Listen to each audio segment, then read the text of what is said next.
इस दुनिया में 3 तरह के लोग होते हैं। एक वो जिसकी कामयाबी जल्द ही कदम चूमती है, दूसरे वो जिनको कामयाबी मिलने में काफी समय लगता है, और तीसरे वो जिनको कामयाबी मिलती ही नहीं।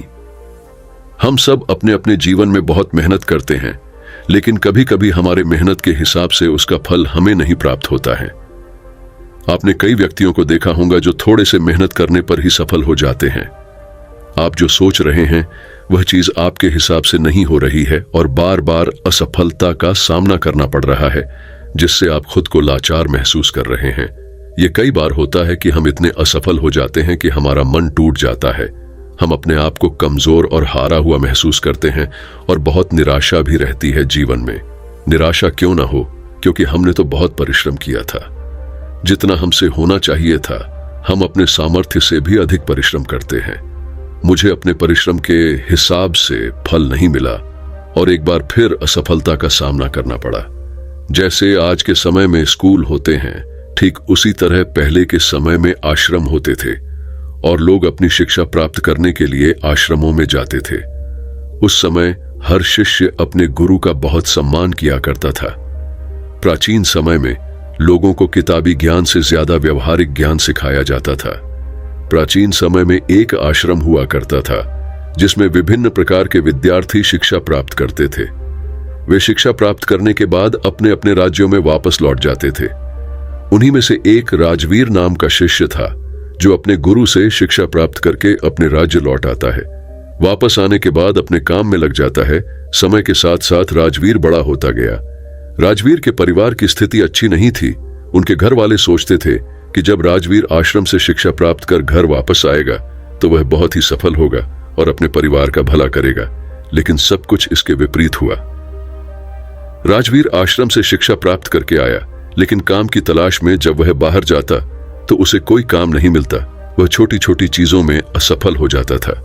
राजवीर एक बार अपने नगर के राजा के दरबार में उपस्थित हुआ, क्योंकि राजा अपनी सेना में नए सैनिकों की भर्ती कर रहा था।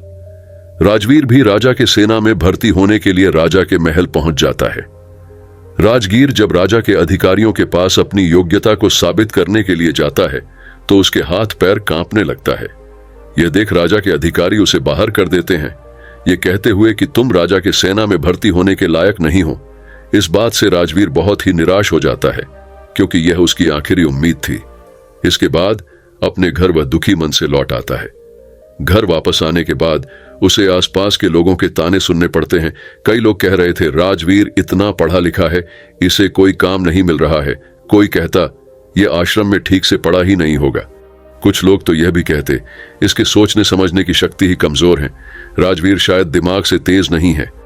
लोग राजवीर को तरह तरह के ताने मारते थे, जिससे राजवीर बहुत ही ज्यादा परेशान हो गया था। एक दिन उसके मन में आत्महत्या करने का विचार भी आने लगा। फिर जैसे तैसे उसने खुद को संभाला। उसने अपनी सारी समस्या एक दोस्त को बताई। दोस्त ने कहा, राजवीर सुनो मेरी सलाह, मानो तुम फिर एक बार आश्रम अपने गुरुजी से मिलने जाओ और उन्हें अपनी सारी समस्याएं बताओ। वह तुम्हारी सारी समस्याओं का समाधान कर देंगे। राजवीर पहले तो हिचकता है, क्योंकि उसे आश्रम गए हुए बहुत दिन हो गया था। वह सोचता है कि क्या गुरुजी मुझे पहचान पाएंगे या नहीं। हिम्मत जुटाते हुए वह आश्रम जाने के लिए तैयार होकर निकलता है। वहां पहुंचकर उसे पुराने गुरुजी मिलते हैं, जिन्होंने उसे बचपन में पढ़ाया था। अब वे बूढ़े हो चुके हैं। राजवीर उन्हें अपनी सारी समस्या बताता है। गुरुजी शांतिपूर्वक राजवीर की बातें सुनते हैं। राजवीर गुरु से कहता है, हे गुरुदेव, मैं कहीं भी जाता हूं, असफल हो जाता हूं। मैं किसी भी परीक्षा में पास नहीं हो पाता हूं। मैंने अपनी पढ़ाई अच्छी तरह से की है, फिर भी मैं अपने जीवन में एक असफल व्यक्ति हूं, जिसकी वजह से मेरे दिमाग में तरह तरह के नकारात्मक विचार आ रहे हैं।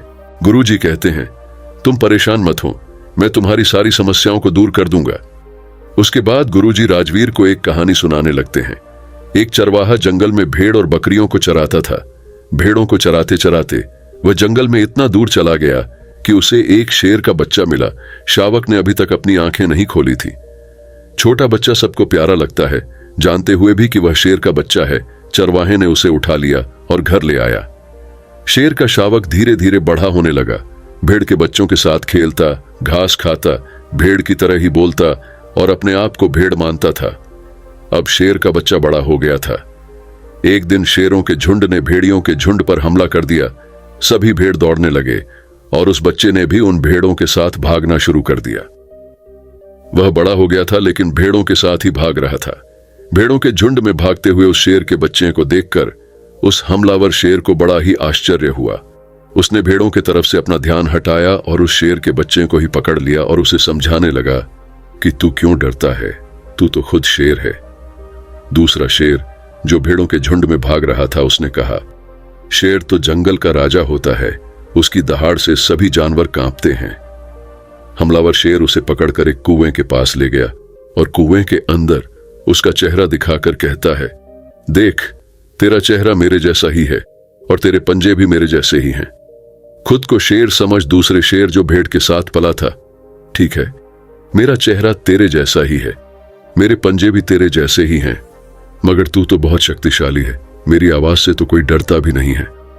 हमलावर शेर ने कहा, तेरी आवाज से भी लोग डरेंगे, बस तू खुद को शेर समझ। जिस दिन से तू खुद को शेर समझ लेगा उस दिन से सब तुझसे डरेंगे।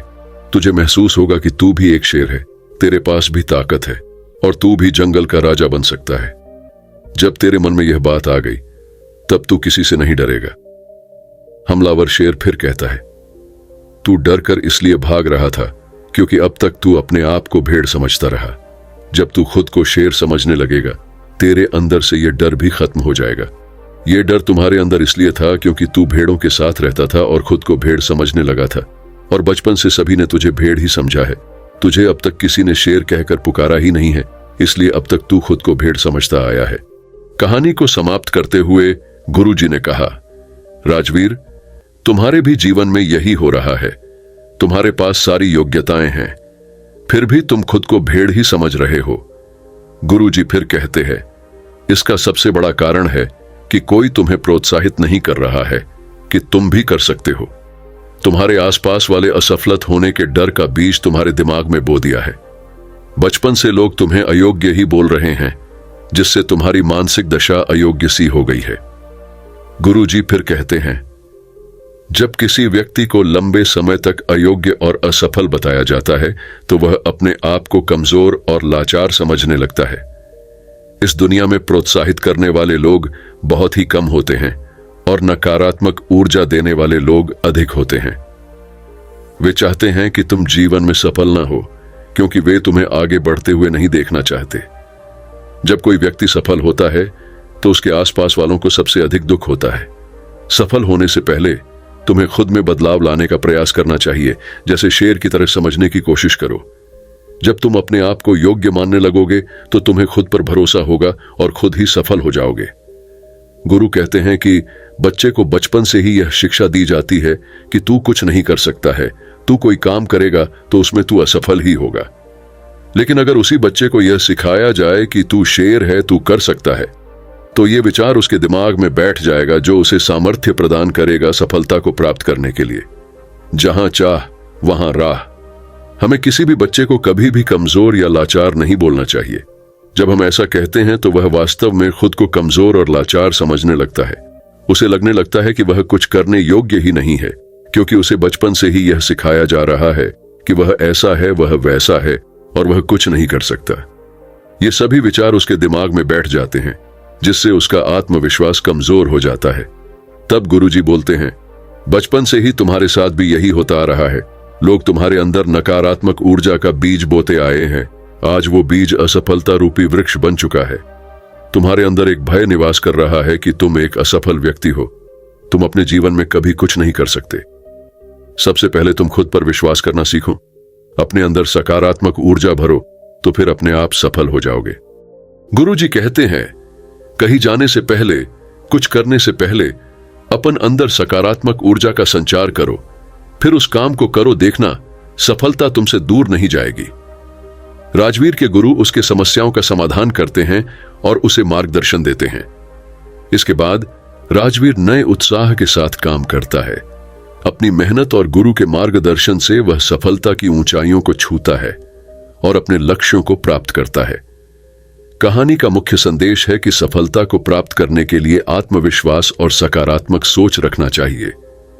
किसी भी व्यक्ति की सफलता उसके दिमाग के अंदर बसे सोच और मन में भरे आत्मविश्वास पर निर्भर करती है। अक्सर हमारे आसपास के लोग हमारे अंदर नकारात्मकता भरने की कोशिश करते हैं, लेकिन हमें उनकी बातों पर ध्यान नहीं देना चाहिए। हमें खुद पर विश्वास करना चाहिए और अपनी सामर्थ्यों को पहचानना चाहिए। यह कहानी हमें यह भी सिखाती है कि हमें अपने बच्चों को सकारात्मक सोच और आत्मविश्वास के साथ प्रेरित करना चाहिए। उन्हें अपनी क्षमताओं को निखारने और समृद्धि के मार्ग पर आगे बढ़ने के लिए प्रेरित करना चाहिए।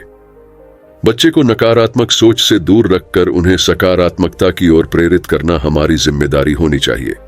इसके अलावा हमें यह भी याद रखना चाहिए कि सफलता का मार्ग सीधा नहीं होता। सफलता के लिए मेहनत, उत्साह और सहनशीलता की आवश्यकता होती है। हमें हार नहीं मानना चाहिए, बल्कि हर मुश्किल को एक अवसर मानकर आगे बढ़ना चाहिए। इस प्रकार हम अपने लक्ष्यों को प्राप्त करने के लिए सफल हो सकते हैं। उम्मीद करते हैं आपको हमारी पावरफुल मोटिवेशनल स्टोरी खुद को शेयर समझ पसंद आई होगी। तो दोस्तों, आपको ये वीडियो कैसी लगी हमें कमेंट्स के माध्यम से जरूर बताइए और साथ में हमारा चैनल सब्सक्राइब भी कर लें। धन्यवाद दोस्तों।